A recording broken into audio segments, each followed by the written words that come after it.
nada más la dejé de segundo, sino porque como a Doug ya lo conocen, a Douglas ya lo conocen, ahora alguien que no conocen y que está por primera vez con nosotros aquí en Nuestra Fe en Vivo.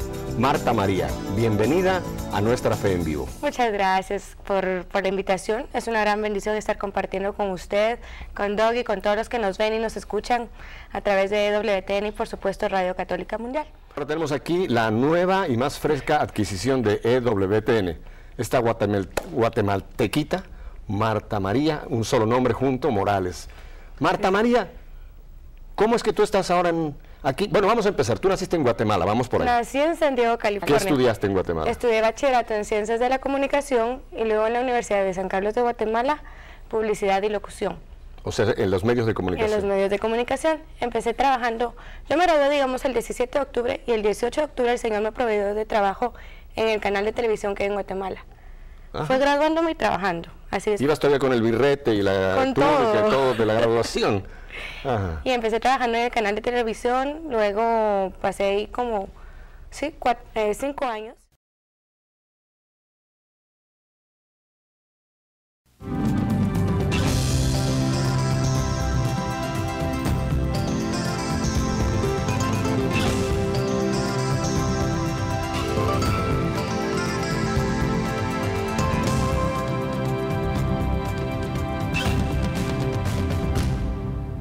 Usted está por primera vez sintonizándonos en ewtn o Radio Católica Mundial y tenemos un equipo internacional.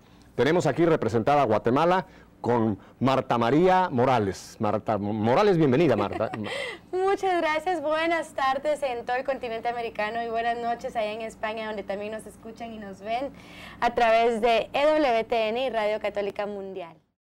Entonces, esa celebración va a ser en este parque de Exhibition Place, el lugar de las exhibiciones. Y como tú sabes, Pepe, y como todos ustedes saben, cada cosita que ustedes ven en las pantallas y las que vamos describiendo por la radio, tienen un significado muy especial. Claro. Están hechas y elaboradas por personas muy especiales que han trabajado mucho. Por ejemplo, las hostias que se van a estar dando. 3 comunidades religiosas de monjas contemplativas hicieron 1 millón de hostias para cada misa. Y es que hoy en el cielo hay fiesta, porque están alegres todos los santos, están alegres todos de que tantos corazones hayan sido transformados en esta Jornada Mundial de la Juventud. Y que no se quede acá, que no se quede en esta clausura, sino que ahorita empieza tu lucha, empieza tu misión de seguir adelante, de seguir firme con ese deseo de que tu fe crezca más. La mejor forma de agradecer es con las mismas oraciones. Yo siempre me lo preguntaba, ¿cómo poder agradecer a todas las personas que han hecho tanto en mi vida, que han de alguna forma ayudado a mi transformación, a mi superación de depresiones y de situaciones pues difíciles? Pues solo orando. Y oren mucho, de verdad, por todos los misioneros, por los que tienen la vocación para ser sacerdotes, por todos aquellos que ahora están trabajando en la obra del Señor, como los obispos y, por supuesto, cardenales, no se diga de su santidad Juan Pablo II.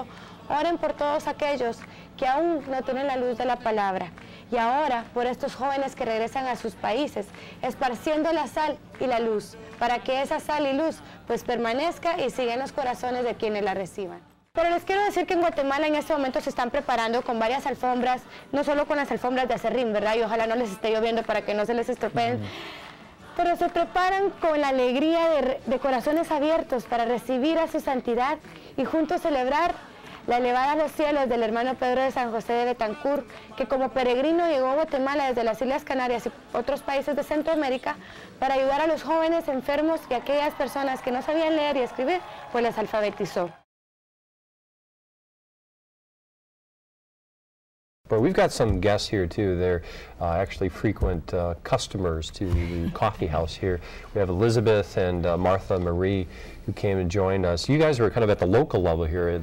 We have the Washington, D.C. March, but we also have many dioceses and cities actually put on little marches going on, and you went to one in Birmingham. What was that like? Can you tell us? Cold. Could have been as cold as Washington, D.C. As Brother Dominic testified. I think Martha Maria has a beautiful testimony of her own. Yeah. Maybe you could share that with us. Yeah, before I was born, my mom is a single mother. Yeah. And when she found out that she was pregnant, she went to our family doctor. And he was like, okay, go for it, go for the abortion. Mm-hmm. And she was brave enough to say no, to come to the States. I was born here in California. Yeah. And she faced the society, because back in Guatemala, where I grew up, our society is pretty tough and close in mind. So she came here. I was born. Thank God for that. Yeah. Right. We love Martha Maria. And I mean, it's something, our society is so hard with people who, the society is pushing to have abortions. Yeah. But you have to stand up, be brave enough, and face the society and say, Martha Maria is a witness to that in our very life. You're very eloquent. And that's my responsibility to be here, because I was a survivor of that. Yeah. Now it's my role to go for it and fight and say, don't do it. I mean, you have other choices. Brings us to actually our next speaker, Martha Maria Morales, who's a longstanding journalist here with EWTN. She's of Hispanic background from Guatemala, where she had her own TV and radio show. Hispanics and blacks are actually the majority of abortions now performed in this country, so it'll be interesting to hear what she has to say over the course of the next hour or so with us. So I'm turning it over to you, Martha Maria, and please stay tuned for more of EWTN's live coverage from Washington, D.C. Hi there, thanks to all for being with us here in EWTN. We're in Washington, D.C., getting ready for this huge event, the 33rd anniversary of the March for Life. And we have a lot of young people around here who are singing, who are just all for God. They're brave enough with this weather. Thank God it's not raining. And we're lining up right now to start our march. I have a lot of guys from here from New Jersey, Arkansas, saying yes to life.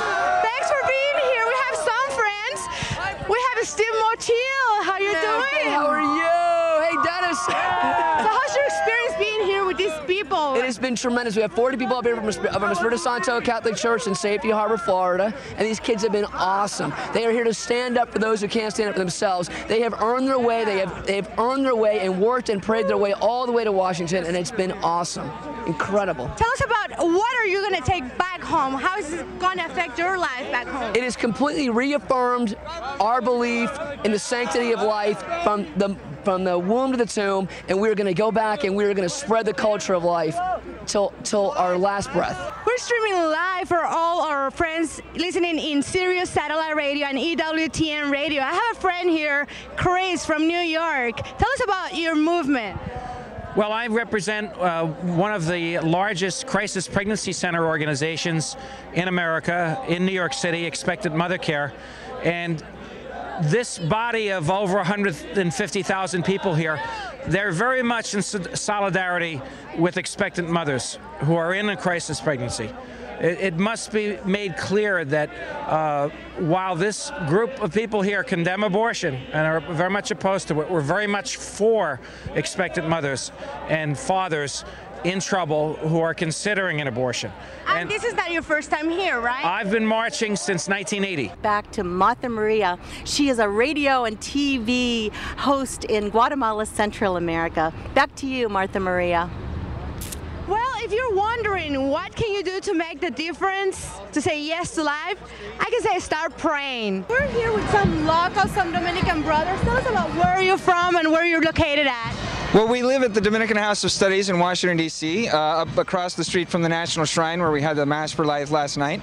And we're down here with about 25 or 30 other brothers that we live with. We have a house of about 55 or 60 men. Tell us about all the activities that you have been involved to the last couple of days in the pro-life movement. Well, actually, last night we helped out with the Vigil for Life. We had brothers and priests helping at the Mass. We led a holy hour this morning and benediction. We had a couple of brothers who spoke at various different talks around the Washington area to promote, the run-up to the march, basically. So, brother, are you impressed about all the people who came to say yes to life? Yes, I mean, it's just amazing to see all these people here and to see the outpouring of grace.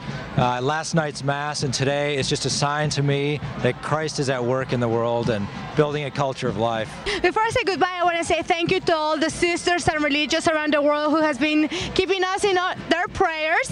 And I want to thank our crew for the great job that they have been done back there in Birmingham and here in D.C. Mucho Muchas gracias. Que Dios los bendiga. Thank you very much and God bless you all. It has been a great experience to share life with you.